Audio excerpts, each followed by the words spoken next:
Aujourd'hui dans Kung Fu Coffee Break Podcast, on va parler du combat au sol dans le Wing Chun. Jingle. Your kung fu is pretty good. You're gonna pay.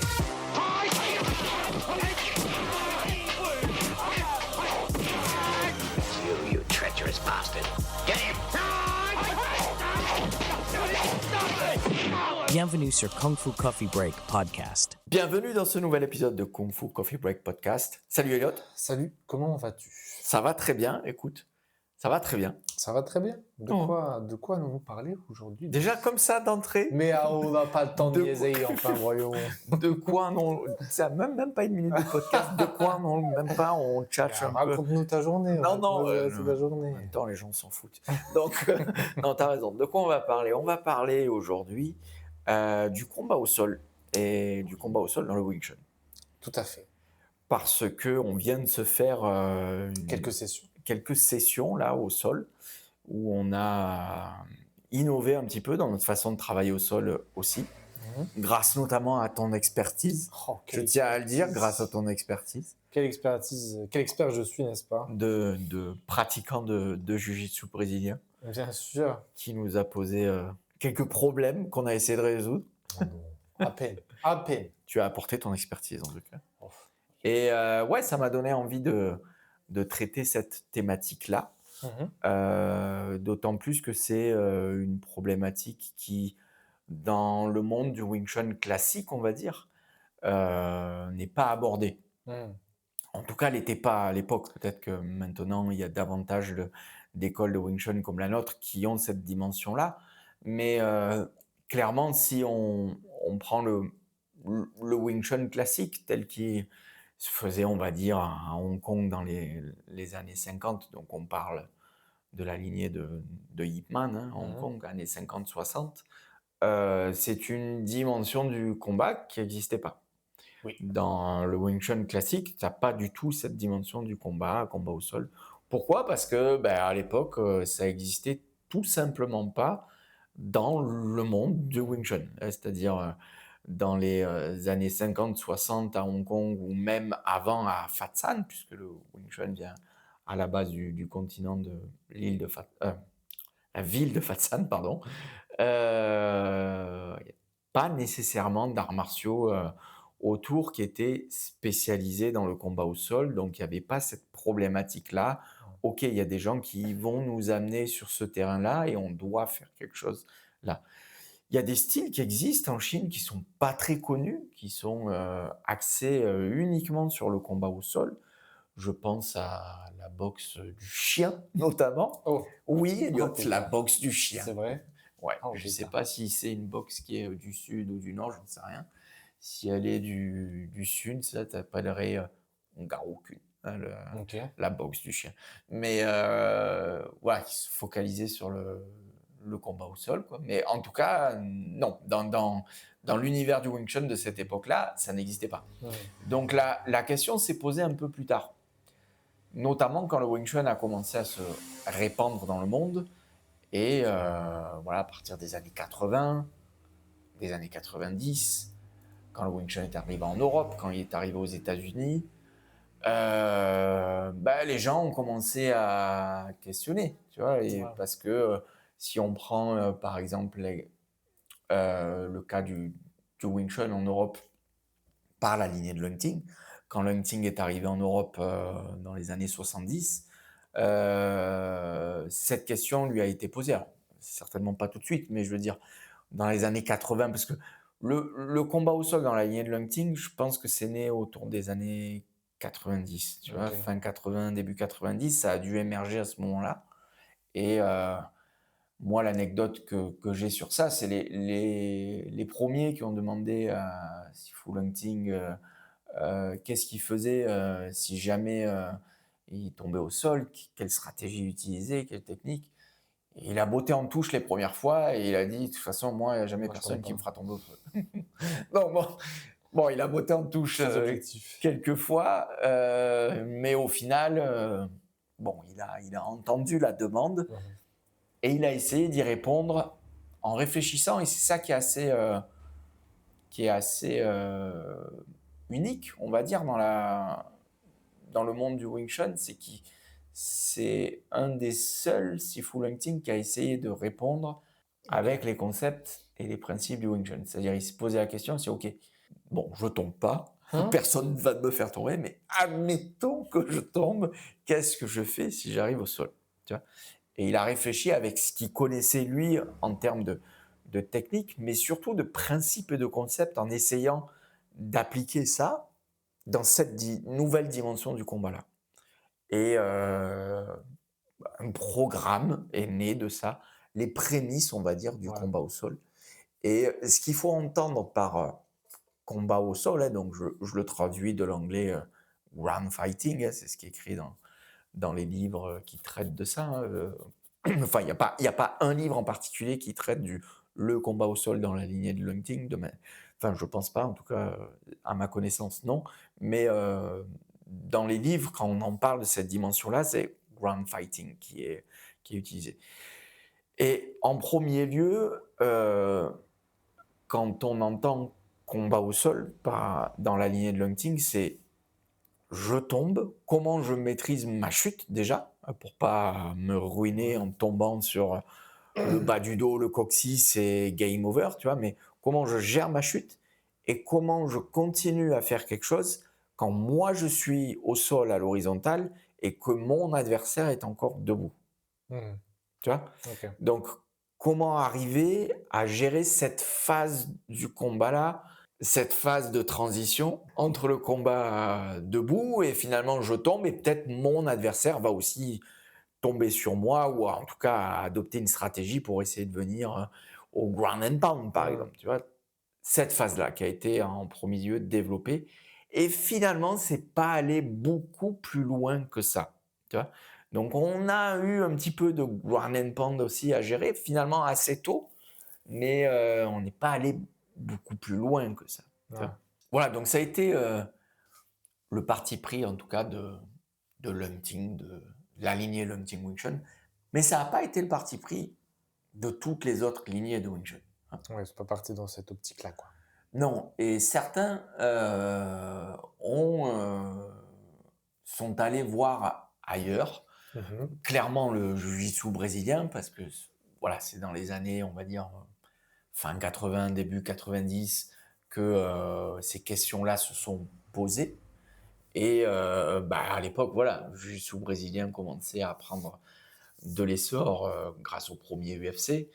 Et légitimement, les gars se sont dit, OK, debout, on sait faire. C'est notre domaine, tu vois, combat rapproché, Wing Chun. Mais quand on tombe au sol, on ne sait plus. Donc, autant aller chercher ceux qui savent, tu vois. Et on va se diriger vers le jiu-jitsu brésilien. Parce que, à l'époque, c'était... Ceux qui savent. Voilà, ceux qui savaient et les plus populaires. Tu vois. Et je dois dire, la démarche est complètement cohérente. J'ai aucun problème avec ça. Je trouve ça vraiment légitime et très cohérent.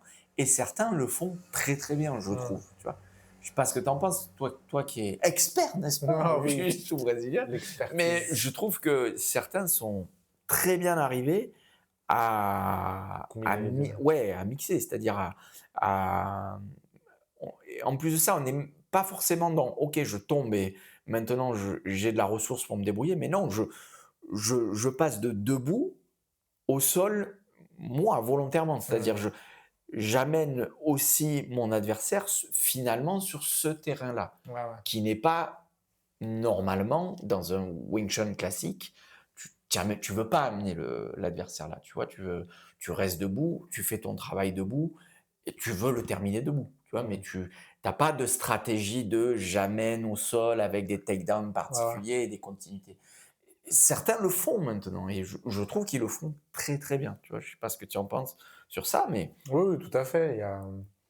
Il y a Sifu Chris Collins qui mélange assez bien le jiu-jitsu brésilien. Même il propose du JJB, du MMA et du Wing Chun dans son école. Alors pour le coup, en plus, tu as choisi celui qui vient de la lignée de Lung Ting, qui a priori avait notre bagage, mais qui en effet maintenant fait aussi il fait du jiu-jitsu brésilien et qui est vraiment sorti de ce qui est proposé de manière, on va dire, classique maintenant dans la lignée de Lung Ting.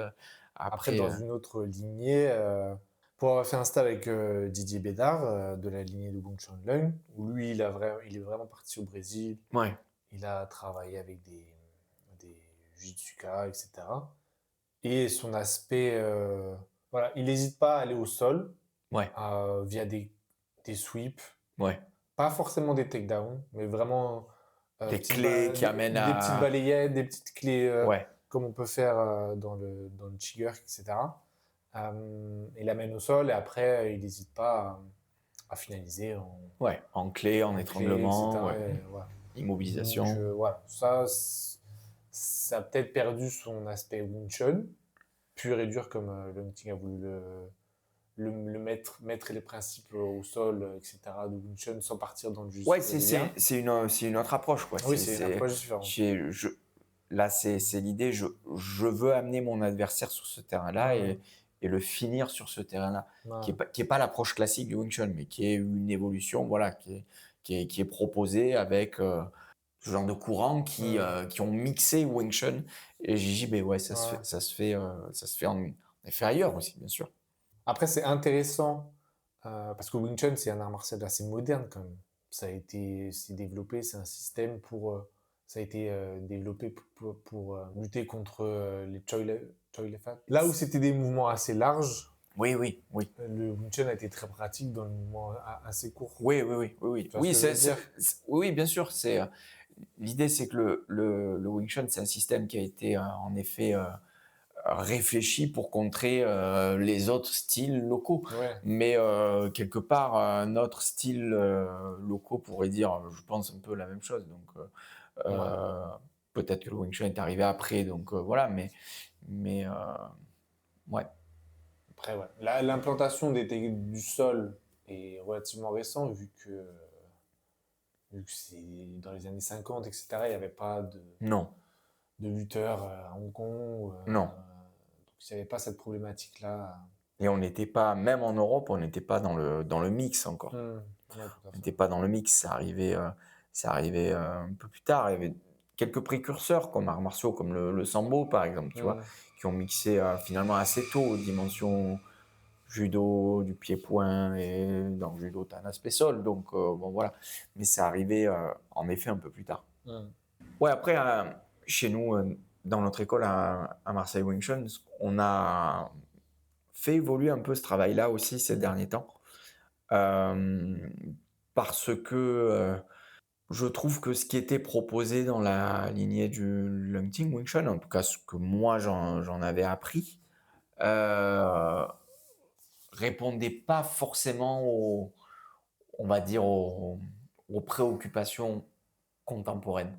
Et c'est comme ça que je vois quand même l'enseignement du Wing Chun aujourd'hui. Enfin, en tout cas, c'est comme ça que moi je l'enseigne, c'est-à-dire essayer de l'ancrer quand même dans une problématique contemporaine.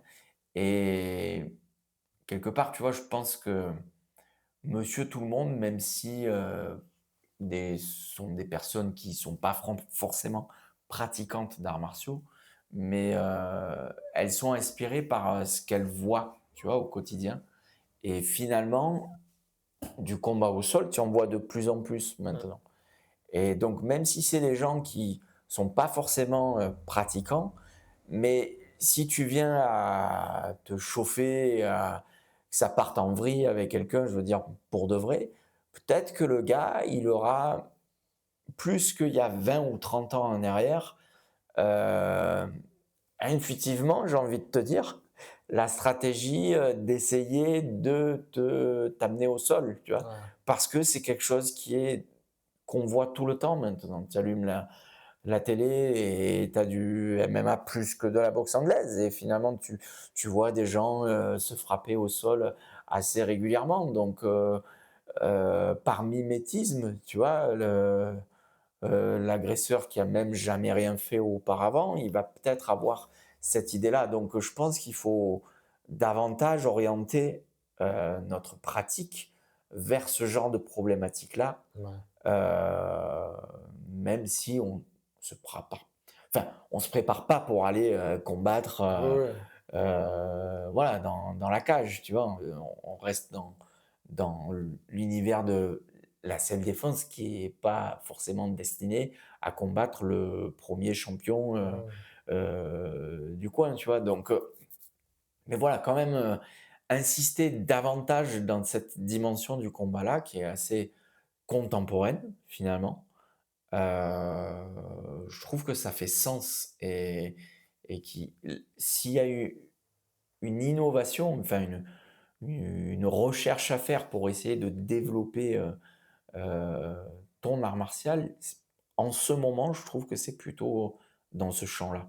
Ouais, oui, clairement, parce que c'est, comme tu as dit, c'est de plus en plus populaire.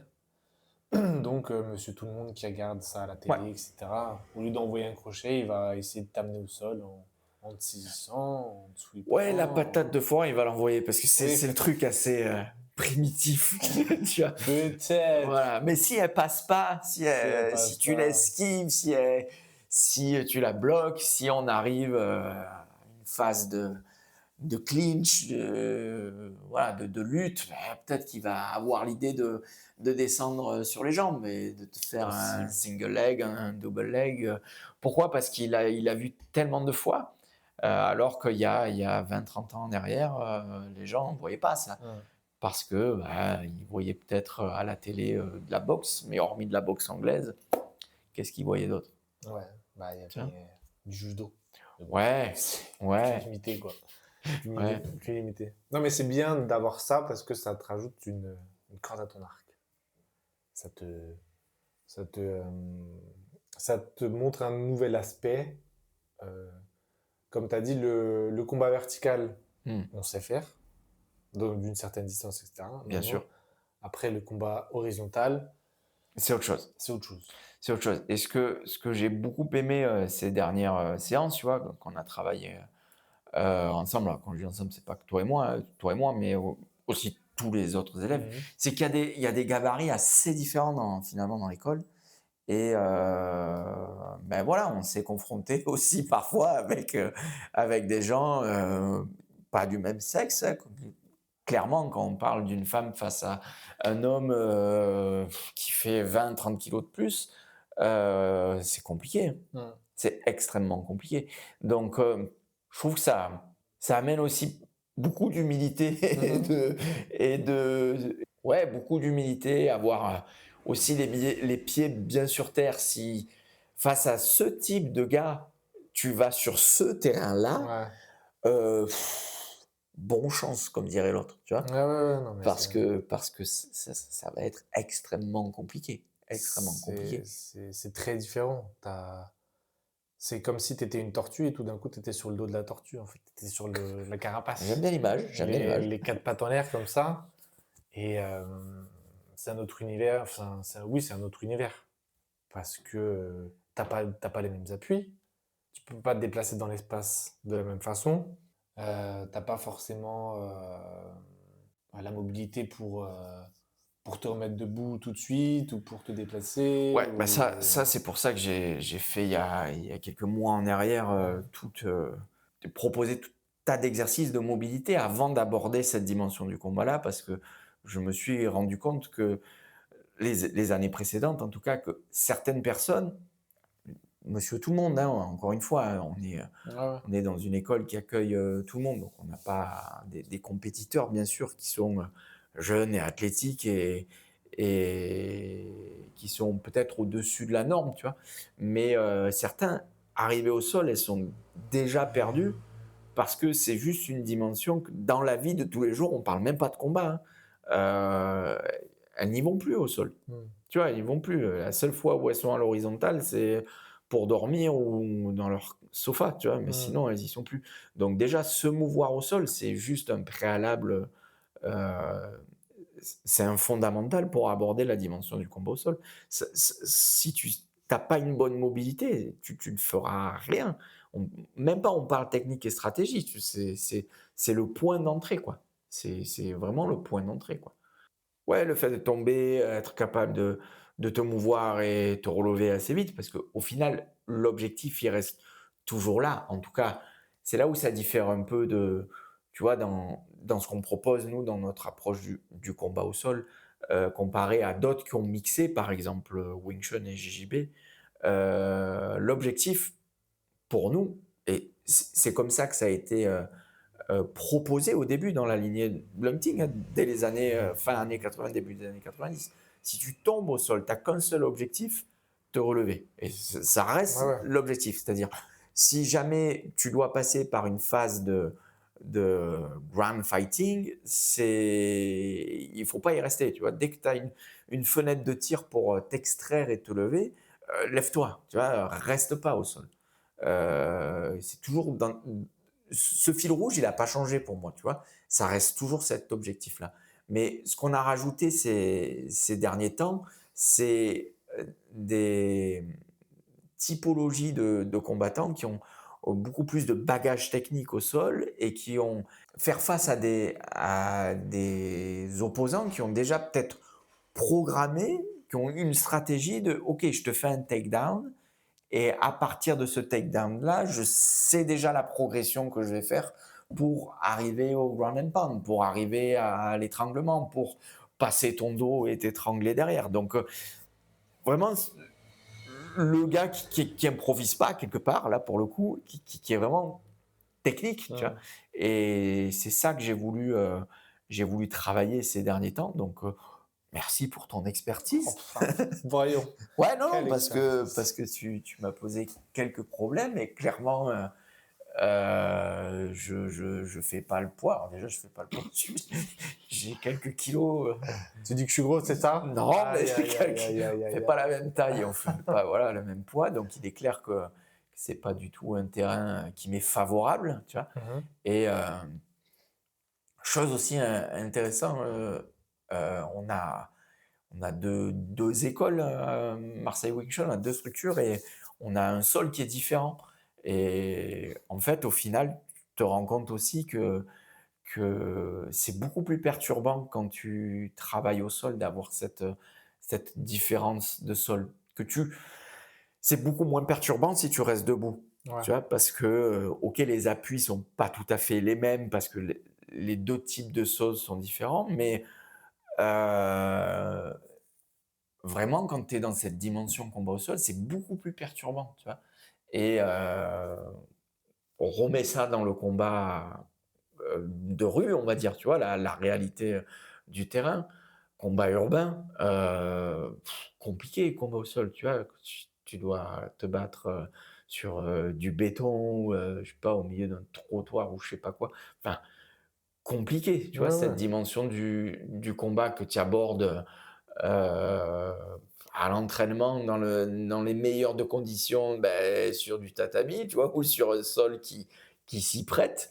Mais quand tu dois aussi mettre ça, dans les conditions du réel avec, finalement quelqu'un sur toi qui est plus lourd, c'est compliqué, quoi. Mhm. Compliqué. Alors je te parle même pas de la dimension, tes pro tes habits, tu vois? Et selon ce que tu portes, vas-y, mets un sac à dos dans l'équation. Ouais, ouais, ouais. Encore une autre problématique, tu vois? Donc voilà, vraiment nous l'approche qu'on a, c'est vraiment éviter au maximum ce terrain-là et je pense, tu vois, dans les dernières sessions qu'on a fait, tous les élèves se sont rendus compte à quel point, c'était énergivore aussi, davantage que si tu restes, debout, tu vois? Quand on a eu fait les derniers temps, quand on a eu fait des sparring où on dit: «OK, maintenant les gars, dans nos sparring, on peut intégrer l'amener au sol et continuer dans une phase de lutte au sol et de combat au sol, ground and pound et tout ce que tu veux» et Hein. voilà, tout le monde redoutait un peu cette phase-là parce que c'est extrêmement énergivore, tu vois? Donc, ouais, ça remet un peu de l'humilité, terre à terre, davantage essayer de contrer, l'amener au sol debout Ouais. avant que ce soit Ah ouais. un Si tu peu peux trop éviter, tard. Si tu peux éviter, tu peux éviter le sol, tu l'évites, hein. technique anti-clinch, anti-grappling déjà, Mhm. anti-lutte debout, bosse-les bien parce que si tu tombes, ça va être compliqué. Ouais, ouais, c'est sûr. Ça peut être très compliqué. Ouais, c'est sûr. C'est sûr, si l'approche du fait, la mobilité, etc., et le fait de ne pas chercher à lutter au sol, etc., est très bonne vu que c'est pas ce qu'on fait. Non. On cherche à se relever ou alors à tenter de le faire tomber ou de prendre nos distances pour Ouais. trouver un échappatoire. Parce qu'au sol, si la personne est plus lourde, plus grande, même si elle n'est pas plus technique que toi, il suffit Ouais. qu'elle t'écrase. Et Qu'elle a une bonne répartition du poids, qu'elle oui, sait, voilà, et qu'elle sait gérer ses appuis, c'est compliqué, quoi. c'est ça. Va ponter quand tu as 20-30 kilos de plus au-dessus, quoi. Ouais, c'est ça. Tu peux pas parce que t'as pas la mobilité, t'as pas forcément la force physique, t'as pas la technique. Lui non plus, mais il est au-dessus de toi. Ouais. Donc, peu importe, il a le poids qui est sur toi, il a passé tes jambes ou pas, ou alors il est en train de t'écraser les genoux pour passer sur toi, bref. Donc ça, c'est... Le mieux, c'est vraiment voilà, de pas se mettre au sol si t'as pas un petit bagage, quoi, petite base. Tu peux y aller si tu as une petite base technique. C'est ce que j'ai tendance à faire, etc. Mais si Ouais, je parce que devrais plus... c'est un peu ton terrain, voilà, tu as une expertise, je dis toujours, Voilà, je dis une toujours que tu une expertise. expertise. J'ai des Mais bases. Voilà ce voilà. que j'ai des bases. JB, ça fait 3-4 ans que j'en fais. Donc oui, j'ai des bases. Je sais que... Et ça, peu importe. C'est pas forcément de l'arrogance ou quoi, mais si quelqu'un qui n'a jamais fait de sol, et vraiment jamais, et qui veut m'amener au sol ou quoi, qui veut essayer de m'étrangler ou qui veut m'amener au sol, je vais jouer avec lui. Ouais. Parce que je sais très bien, enfin, je sais très bien. J'ai des bases pour me placer, pour Ouais. éviter ça, Bah, tu as une expérience là-dessus. pour trouver les clés pour agripper, pour le grip, Ouais. pour le machin. Bah, tu as notamment, enfin, tu as de l'expérience, mais tu as aussi, c'est là où je dis que tu as de l'expertise, tu vois, tu as de la technicité aussi, tu as des stratégies que tu as drillées, Oui, oui, voilà, tu as, oui, je sais. Alors, du bagage, quoi. je travaille encore dessus parce que je trouve que c'est pas assez et je suis encore assez faible là-dessus sur la stratégie, ce genre de choses. Donc, mais oui, avoir une stratégie. Après, à un moment donné, avec l'adrénaline et tout, tu peux avoir une stratégie. Ça se trouve, ça marche pas, ça marche Ouais, pas. ouais, ça peut s'effondrer très vite Mais aussi. Ouais. ça peut te mettre. Le fait de driller, de sparer, ça te met dans des stratégies à l'entraînement que tu Ouais. révises. Et à un moment donné, ça va couler en fait. Ouais. Tu vas pas forcément réfléchir, ah, je me fais agresser, alors il m'attaque, il Ouais, essaie non, de me bien faire sûr. ça, bah je vais faire ça. Ah bah non, je peux pas faire ça. Non, il va te faire ça. Ton corps, il va bouger d'une certaine manière Oui, pour aller dans le dos, pour aller au-dessus, pour aller. Voilà quoi. en se parant, bien sûr. Oui, donc voilà, parce que tu as l'intensité. Alors on se démonte pas non plus à l'entraînement, quoi qu'il y en a beaucoup qui sont à fond, etc. Mais j'essaie de pas. Il faudrait que je sois plus intense dans les sparring. Mais j'évite parce que j'ai pas envie de me cramer ou de me faire mal. Ouais. Ou voilà, si jamais je vois qu'il est supérieur ou quoi que ce soit, ou que il est en bonne position pour soumettre dans 5 secondes, je vais peut-être taper tout de suite parce que je vois pas d'échappatoire. Ouais.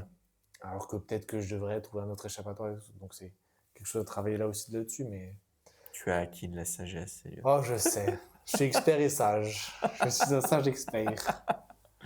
Donc voilà, l'aspect sol est très bien. C'est un aspect qui me manquait quand j'ai commencé. Ouais. Donc je suis très content d'avoir commencé ça et de l'intégrer après le mélanger. Ça, c'est une autre étape que j'espère pouvoir mettre en place.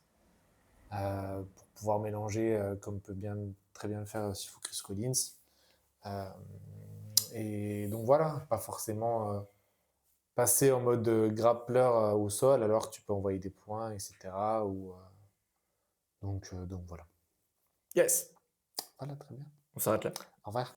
Merci d'avoir écouté cet épisode de Kung Fu Coffee Break Podcast. N'hésitez pas de commenter, liker, partager. N'hésitez pas à nous dire dans les commentaires si vous intégrez dans votre pratique martiale le Wing Chun du sol, ou pour vous, c'est pas nécessaire, parce que comme Sifu Lung-Ting, vous ne tombez pas.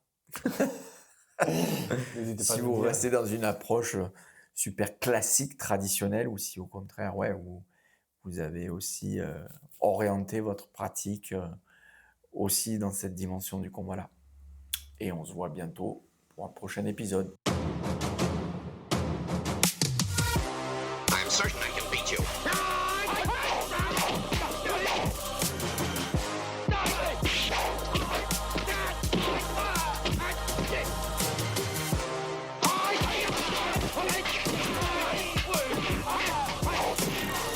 You have proved that you fight well. Now you can join us. À bientôt pour un prochain épisode de Kung Fu Coffee Break Podcast.